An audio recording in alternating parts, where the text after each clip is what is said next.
বলেছেন আমি কিভাবে পরিশ্রমী হওয়ার মনোভাব গড়ে তুলব। মনোভাব, তাই না?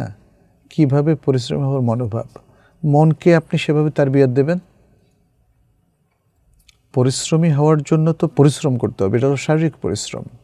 আর আপনি বলছেন মনোভাব গড়ে তোলে, অর্থাৎ কিভাবে মনের মধ্যে পরিশ্রম করার আগ্রহ জাগিয়ে তুলতে পারি। তাহলে আপনার আগ্রহের জন্য কিছু তামরিন, কিছু তারবিয়া লাগবে, যাতে আপনার উইল পাওয়ার, দৃঢ় সংকল্পের মনোভাব তৈরি হয়। আমাদের অধিকাংশের ক্ষেত্রে সংকল্পের দুর্বলতা, ইচ্ছার দুর্বলতা, এগুলোর কারণে অনেক সময় আমরা কাজে পিছিয়ে যাই। তারপরে আমরা সেই তারবিয়াতটা নেই না, মোটিভেশন বা অনুপ্রেরণা থাকে না, প্রণোদনা থাকে না।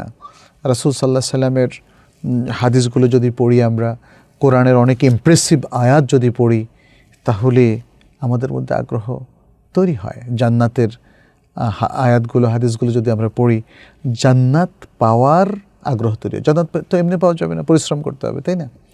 জাহান্নাম থেকে যদি বাঁচার আয়াতগুলো, হাদিসগুলো আমরা পড়ি, তাহলে আমরা দেখব যে জাহান্নাম থেকে বাঁচার জন্য পরিশ্রম করতে হবে, তাই না?